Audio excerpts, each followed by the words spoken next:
किसी गांव में एक चमार रहता था। वह बड़ा ही चतुर था, इसीलिए सब उसे चतुरी चमार कहा करते थे। घर में वह और उसकी स्त्री थी। उनकी गुजर बसर जैसे तैसे होती थी। एक दिन चतुरी ने सोचा कि गांव में रहकर तो उनकी हालत सुधरने से रही, तब क्यों ना वह कुछ दिन के लिए शहर चला जाए और वहां से थोड़ी कमाई कर लाए। स्त्री की सलाह की तो उसने भी जाने की अनुमति दे दी। वह शहर पहुंच गया। मेहनती तो वह था ही, सूझबूझ भी उसमें खूब थी। कुछ ही दिनों में उसने 100 रुपये कमा लिए। इसके बाद वह गांव को रवाना हो गया। रास्ते में घना जंगल पड़ता था और जंगल में डाकू रहते थे। चतुरी ने मन ही मन कहा, वह रुपए ले जाएगा तो डाकू छीन लेंगे। उसने उपाय खोजा, एक घोड़ा खरीदी और कुछ रुपए उसकी पूंछ में बांधकर चल दिया। देखते देखते डाकुओं ने उसे घेर लिया और बोले, बड़ी कमाई करके लाया है रे चतुरिया, ला निकाल रुपए। चतुरी ने कहा, रुपए मेरे पास कहाँ है, जो थे उससे यह घोड़ी खरीद लाया हूँ। इस घोड़ी की बड़ी करामात है, मुझे यह रोज 50 रुपए देती है।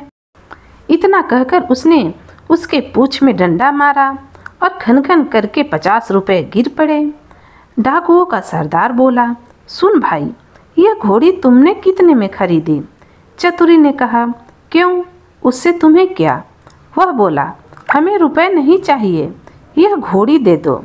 नहीं, चतुरी ने गंभीरता से कहा, मैं ऐसा नहीं कर सकता, मेरी रोज की आमदनी बंद हो जाएगी। सरदार बोला, ये ले, घोड़ी के लिए 100 रुपये। चतुरी ने और आग्रह करना ठीक नहीं समझा और रुपए लेकर उन्हें घोड़ी दे दी और गांव की ओर चल पड़ा। घर आकर सारा किस्सा अपनी पत्नी को सुना दिया। उसने कहा, हो न हो 2-4 दिन में डाकू यहाँ आए बिना नहीं रहेंगे, हमें तैयार रहना चाहिए। अगले दिन वह खरगोश के 2 एक से बच्चे लेकर आया। एक उसने स्त्री को दे दिया और बोला, मैं रात को बाहर की कोठरी में बैठ जाया करूँगा और जैसे ही डाकू आए इस खरगोश के बच्चे को यह कहकर छोड़ देना कि जा चतुरी को बुला ला, आगे मैं संभाल लूँगा। अब उधर डाकुओं का सरदार घोड़ी को लेकर अपने घर गया और रात को आंगन में खड़ा करके पूंछ में डंडा मारा और बोला, ला रुपए। लेकिन रुपए कहाँ से आते? उसने कस कस कर कई डंडे पहले पूंछ में मारे, फिर कमर में। घोड़ी ने लीद कर दी पर रुपए नहीं दिए। सरदार समझ गया कि चतुरी ने बदमाशी की है, पर अपने साथियों से कुछ भी नहीं कहा। घोड़ी दूसरे के यहाँ गई, तीसरे के यहाँ गई, उसकी खूब मरम्मत हुई, पर बेचारी रुपए कहाँ से देती? चतुरी उन्हें मूर्ख बना दिया। लेकिन इस बात को अपने साथी से कोई कहे तो कैसे? उसकी हंसाई जो होगी। आखिर 5वें डाकू के यहाँ जाकर घोड़ी ने दम तोड़ दिया, तब भेद खुला। फिर सारे डाकू मिलकर एक रात को चतुरी के घर पहुँचे। दरवाज़ा खटखटाया। चतुरी की घरवाली ने दरवाज़ा खोल दिया।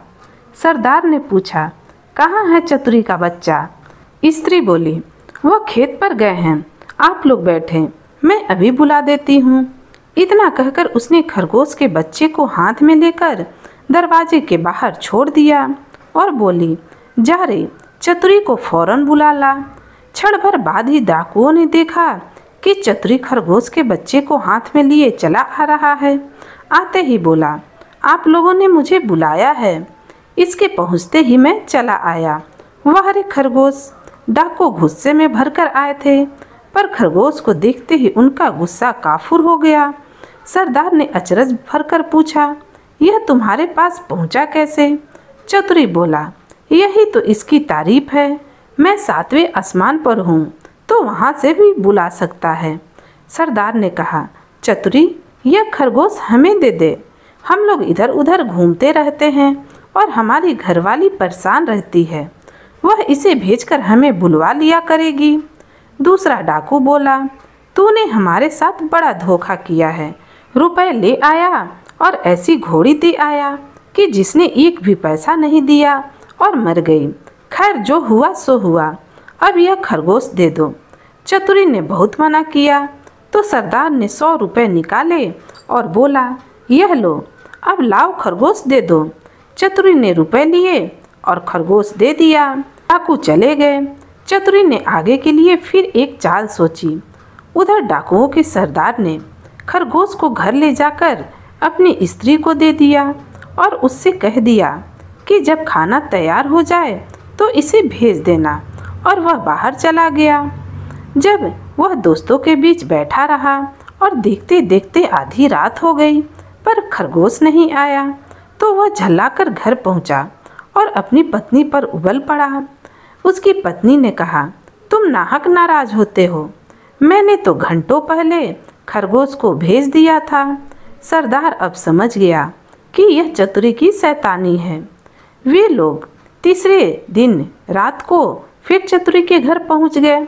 उन्हें देखते ही चतुरी ने अपनी पत्नी से कहा, इनके रुपए ला दे। स्त्री बोली, मैं नहीं देती। चतुरी गरजा, नहीं देती, और उसने कुल्हाड़ी उठाकर अपनी पत्नी पर वार किया। पत्नी लहूलुहान होकर धरती पर गिर पड़ी और आंखें मूंद गई। डाकू दंग रह गए। उन्होंने कहा, अरे चतुरी, तूने यह क्या कर डाला? चतुरी बोला, तुम लोग चिंता न करो, यह तो हम लोगों की रोज की बात है, मैं इसे अभी जिंदा किए देता हूँ। इतना कहकर वह अंदर गया और वहाँ से एक सारंगी उठा लाया। जैसे ही उसे बजाया कि स्त्री उठ खड़ी हुई। चतुरी ने उसे पहले से ही सिखा रखा था और खून दिखाने के लिए वैसा रंग तैयार कर लिया था। नाटक को असली समझकर डाकुओं का सरदार भी चकित रह गया। उसने कहा, चतुरी भैया, यह सारंगी तू हमें दे दे। चतुरी ने बहुत आनाकानी की तो सरदार ने 100 रुपये निकालकर उसे दे दिए और सारंगी लेकर चले गए। घर पहुंचकर सरदार ने अपनी पत्नी को फटकारा और उसकी पत्नी कुछ तेज हो गई तो उसने आव देखा न ताव, कुल्हाड़ी लेकर गर्दन अलग कर दी। फिर सारंगी लेकर बैठ गया। बजाते बजाते सारंगी के तार टूट गए, लेकिन स्त्री ने आंखें नहीं खोली। अब सरदार अपनी मूर्खता पर सिर धुनकर रह गया, पर अपनी बेवकूफ़ी की बातें उसने किसी को नहीं बताई। एक के बाद एक सारी स्त्रियों के सिर कट गए। भेद खुला तो डाकुओं का पारा आसमान पर चढ़ गया। वे फौरन चतुरी के घर पहुँचे और उसे पकड़कर एक बोरी में बंद कर नदी में डुबोने ले चले। रात भर चलकर सवेरे एक मंदिर पर पहुँचे। थोड़ी दूर पर नदी थी। उन्होंने बोरी को मंदिर पर रख दिया और सब चले गए। उनके जाते ही चतुरी चिल्लाया, मुझे नहीं करनी, मुझे नहीं करनी। संयोग से उसी समय एक ग्वाला अपनी गाय भैंस लेकर आया। उसने आवाज़ सुनी तो बोरी के पास गया। बोला, क्या बात है? चतुरी ने कहा, क्या बताऊं, राजा के लोग मेरे पीछे पड़े हैं कि तू राजकुमारी से विवाह कर ले, लेकिन मैं कैसे करूं? लड़की कानी है, ये लोग मुझे पकड़कर ब्याह करने ले जा रहे हैं। ग्वाला बोला, भैया, अगर आपको ब्याह नहीं करना तो मैं इसके लिए तैयार हूँ। इतना कहकर ग्वाले ने झटपट बोरी को खोलकर चतुरी को बाहर निकाल दिया और स्वयं बंद हो गया। चतुरी उसकी गाय भैंस लेकर 9-2-11 हो गया। थोड़ी देर में डाकू आए और बोरी ले जाकर उन्होंने नदी में पटक दी। उन्हें संतोष हो गया कि चतुरी से उनका पीछा छूट गया, लेकिन लौटे तो रास्ते में देखते क्या हैं, चतुरी सामने है। उन्हें अपनी आंखों पर विश्वास नहीं हुआ। पास आकर चतुरी से पूछा, क्या बे, तू यहाँ कैसे? वह बोला, आप लोगों ने मुझे नदी में उथले पानी में डाला, इसलिए गाय भैंसी मेरे हाथ पड़ी। अगर गहरे पानी में डाला होता तो हीरे जवाहरात मिलते। अब हीरे जवाहरात का नाम सुनकर सरदार के मुंह में पानी भर आया। बोला, भैया चतुरी, तू हमें ले चल और हीरे जवाहरात दिलवा दे। चतुरी तो यही चाहता था। वह उन्हें लेकर नदी पर गया और बोला, देखो, जितनी देर पानी में रहोगे उतना ही लाभ होगा।